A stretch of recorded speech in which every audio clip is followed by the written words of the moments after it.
Tiga. Assalamualaikum warahmatullahi wabarakatuh. Kami dari kelompok Surabaya. Kali ini kami ingin mempresentasikan mengenai pertumbuhan dan pengembangan kota Surabaya. Nama saya Muhammad Jafar Putrandi. Saya Putra Yusuf. Saya Elizabeth. Dan ini adalah presentasi dari kelompok kami. Kota Surabaya. Kota Surabaya adalah provinsi timur Indonesia, sekaligus menjadi kota metropolitan terbesar di provinsi tersebut. Surabaya merupakan kota terbesar kedua di Indonesia setelah Jakarta. Kota Surabaya juga merupakan pusat bisnis, perdagangan, industri, dan pendidikan di Jawa Timur. Daerah metropolitan Surabaya dikenal dengan gerbang Kertosusila adalah akronim dari Gresik, Bangkalan, Mojokerto, Surabaya, Sidoarjo, dan Lamongan yang bertujuan untuk melakukan pemerataan daerah. Ya, jadi Surabaya ini merupakan kota metropolitan terbesar kedua di Indonesia setelah Jakarta. Terus setelah itu Surabaya juga memiliki jaringan dengan daerah-daerah sekitarnya yang diberi nama gerbang Kertosusila yang sama dengan Jabodetabek, fungsinya yaitu untuk melakukan pemerataan daerah. Jadi biar satu daerah dengan daerah yang lain itu memiliki fungsinya masing-masing dan merata pembangunannya. Nah ini pertumbuhan kota Surabaya itu dibagi menjadi 4 fase. Fase pertamanya itu kota pramodern yang masih dikelilingi oleh benteng kota sebelum 1830-an. Fase yang kedua itu terbentuknya struktur kota modern dan munculnya fenomena suburbanisasi tahun 1830 sampai 1942. Fase yang ketiga itu penguburan pusat kolonial dan menyebarnya pemukiman penduduk tahun 1940 sampai 1950. Dan fase terakhir yang keempat itu ukuran skala kota semakin membesar akibat didominasi pembangunan infrastruktur dan pemukiman skala besar atau kota baru di pinggiran kota tahun 1970-an sampai sekarang. Kota pramodern yang masih dikelilingi oleh benteng kota sebelum 1830-an. Fase pertama, oh ya, ini tuh maksudnya fase pertama. Terus habis itu penjelasannya yang pertama itu tahun 1808 sampai 1811 Surabaya di bawah pemerintahan langsung Gubernur Jenderal Herman Julius yang menjadikan Surabaya sebagai kota Eropa kecil. Adanya pengaruh dari luar membuat Surabaya dipetakan berdasarkan benteng-benteng berdasarkan isu peta. Yang kedua itu pembuatan jalan darat antara benteng ke benteng semakin membuat Surabaya ramai jadi wilayah perdagangan. Pada saat penguasaan Inggris dilakukan sensus penduduk di Surabaya dan ketika kembali dikuasai Belanda pada akhir tahun 1870-an, humanitarnya menaikkan. Akulturasi membuat benteng-benteng diruntuhkan dan Surabaya dikembangkan ke wilayah selatan menjadi kota yang jadi.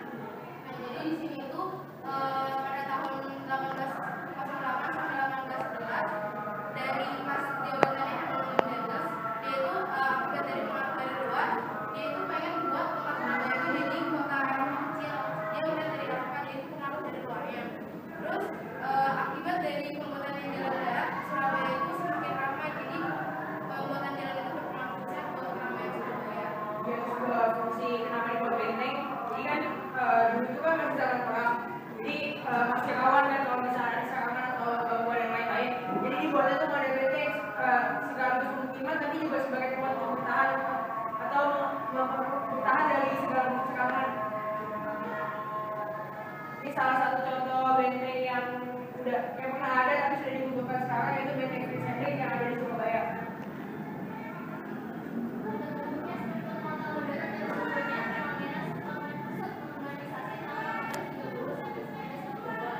Pada tahun 1870-an, setelah kultur sel-sel dihapus, membuat banyak perusahaan swasta yang banyak membuat perusahaan di sana. Pengaruh dari revolusi industri membuat kecepatan ekonomi prasarana melaju semakin pesat. Pada tahun 1906, ternyata banyaknya penanaman modal di Surabaya mengakibatkan banyaknya jenis perindustrian perdagangan yang berkembang. Kota Surabaya sudah terbentuk pada sektor industri dan perdagangan sehingga pelabuhan dan bandara menjadi komoditas ekonomi. Jadi ini buat penjelasan ini. Jadi setelah tadi kan yang buat pemukiman benteng-benteng itu ada sebelah utara. Setelah dibutuhkan, maka pusat pembangunan itu bergerak ke selatan yaitu tempat-tempat pelabuhan. Nah, Surabaya dikenal sebagai salah satu kota perdagangan Indonesia. Jadi setelah perdagangan itu meluas, akhirnya kota Surabaya banyak dari luar itu menanamkan modal di Surabaya, sehingga Surabaya itu berkembang. Jadi karena adanya pengaruh revolusi industri juga, jadi membuat sektor industri di Surabaya berkembang. Jadi mulai berpindah dari pertanian yang tradisional menjadi ke sektor industri. Ini gambar pelabuhan Tanjung Perak pada zaman dahulu biasa tempat buat tempat perdagangan dan transport barang. Jadi di sini jadi tempat pusat ekonomi. Ini sama kawasan Sungai Kalimas. Di sini itu biasa jadi tempat sebagai tempat transportasi lalu laut dan juga sebagai tempat perdagangan juga.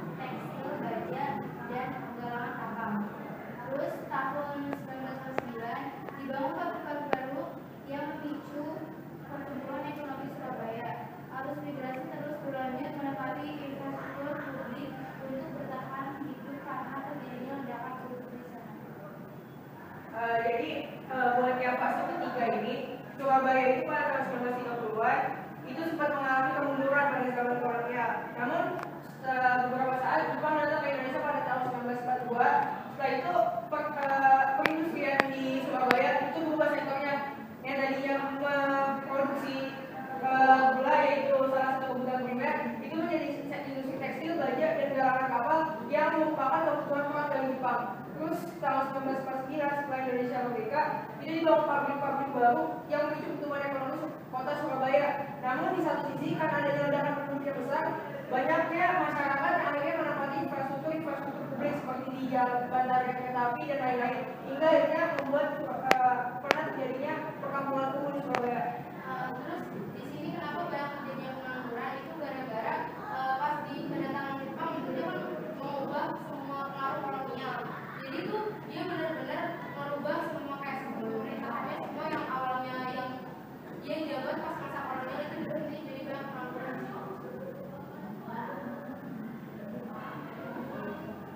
Baru pada tahun 1952, setelah keadaan stabil, wali kota Surabaya memprakarsai membangun perumahan rakyat bagi rakyat yang rumahnya akibat perang, seperti di daerah Dharma Rakyat, Kapas Kampung, Putra Agung, dan Karangpat. Tahun 1954, pemerintah membentuk suatu yayasan yang mengelola perumahan bagi pegawai negeri disebut BKP KMS. Tahun 1975, kawasan industri berubah menjadikan Surabaya menjadi industri yang berorientasi pada produksi impor dan pasar domestik. Jadi setelah ekonomi di Indonesia juga mengalami kestabilan, di Surabaya juga mengalami dampaknya adanya kestabilan di kota Surabaya. Lalu pemerintah mulai membangun perumahan-perumahan bagi tempat tinggal publik biar bisa mengurangi perkampungan-perkampungan kumuh di sana, terutama untuk pegawai-pegawai negeri. Terus tahun 1975 Surabaya sudah bisa membuat suatu perindustrian untuk bisa menggantikan substitusi impor. Jadi ya Indonesia sebagai negara berkembang banyak mengimpor barang dari luar. Nah, Surabaya ini membuat suatu barang yang menjadikan substitusi atau pengganti dari barang yang biasa untuk diimpor. Ini sama yang tadi cuma Kalimas juga. Ukuran skala kota semakin membesar jika dominasi pembangunan infrastruktur dan pemukiman skala besar atau kota baru di pinggiran kota tahun 1970-an sampai sekarang ini fase yang keempat. Jadi itu pada masa orde baru pemerintahan itu mengutamakan dua hal, yaitu mengenai pemekaran kota dan mengenai perkampungan yang masih terdapat sisa pengaruh komunisme. Yang kedua itu pada tahun 1986 perekonomian itu meningkat akibat investasi domestik. Pada 1990 konsep koridor pengembangan diubah menjadi konsep jalan lingkar atau ring road untuk sarana transportasi di Surabaya. Selain itu dilakukan pengontrolan ledakan proyek-proyek real berskala besar. Jadi buat yang terakhir ini setelah berkembang, perekonomian rakyat juga berkembang. Akhirnya banyak rakyat domestik itu dari Surabaya sendiri menanamkan modalnya. Modalnya itu dikelola oleh pemerintah untuk bisa membangun infrastruktur baru, sehingga dibangunlah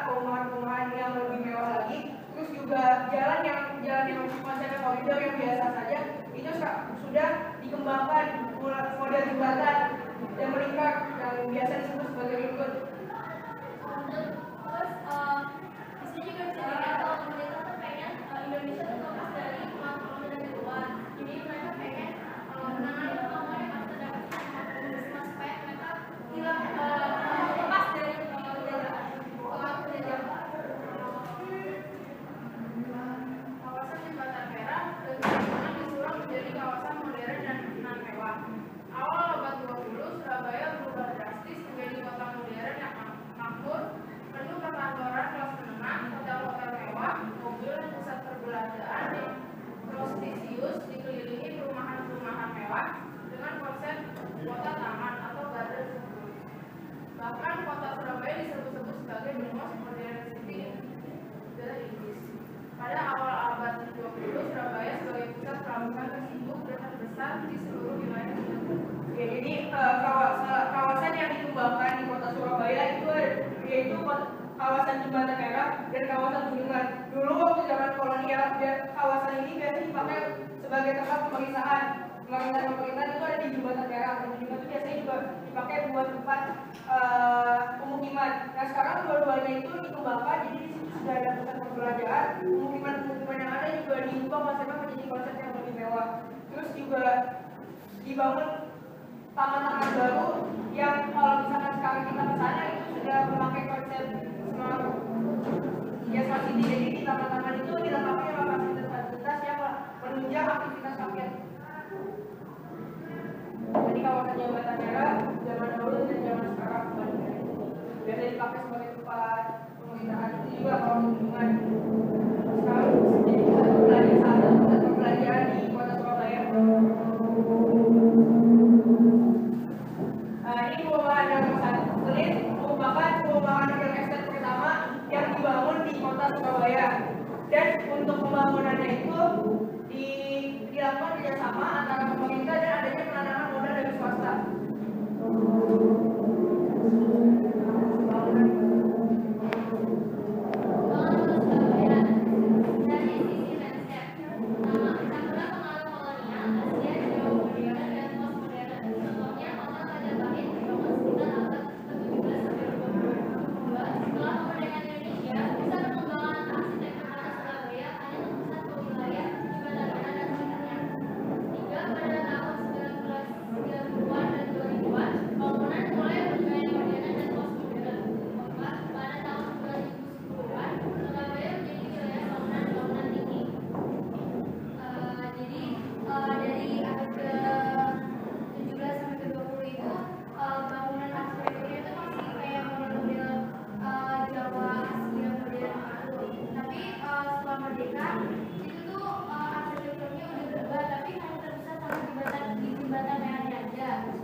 Termasuk salah satu kota terbersih di Indonesia dengan adanya taman-taman yang indah di setiap sudut kota dan juga dihias dengan air mancur.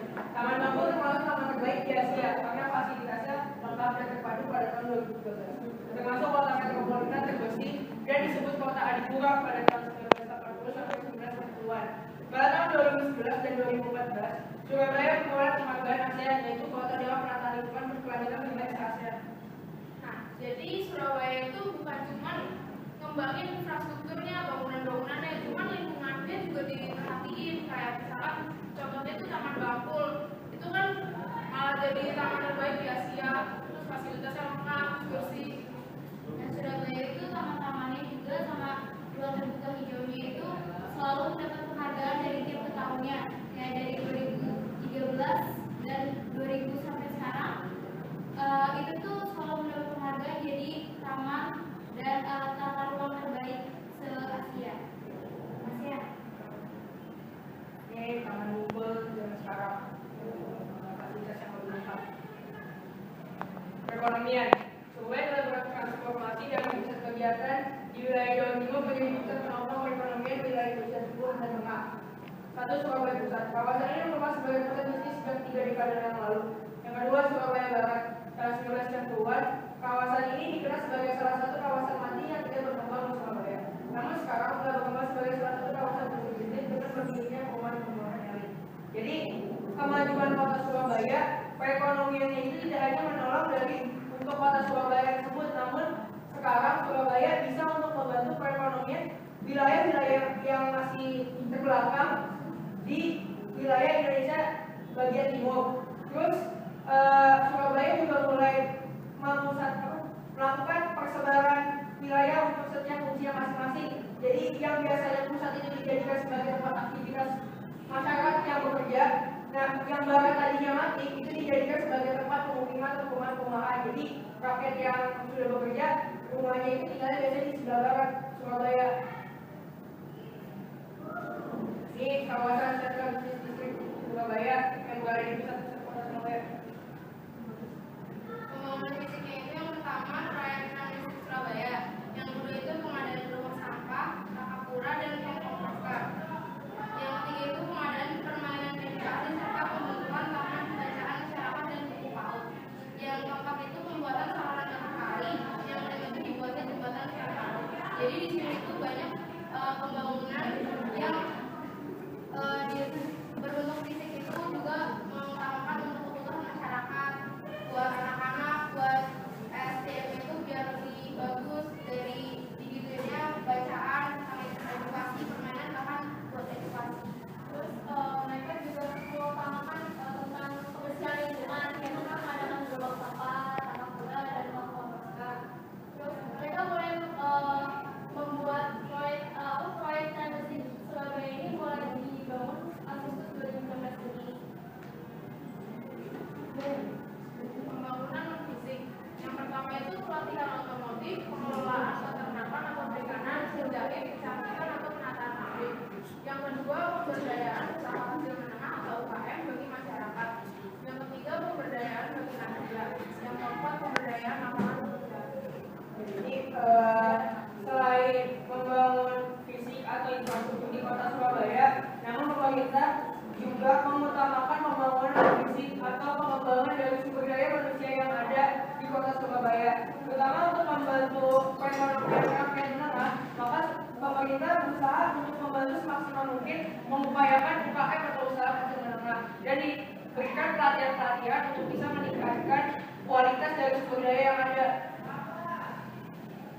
Ini salah satu tempat perbedaan tahun 1930 sampai 2013 di salah satu pusat kota di Surabaya. Zaman dulu zaman sekarang. Sekian presentasi dari kami, kurang lebih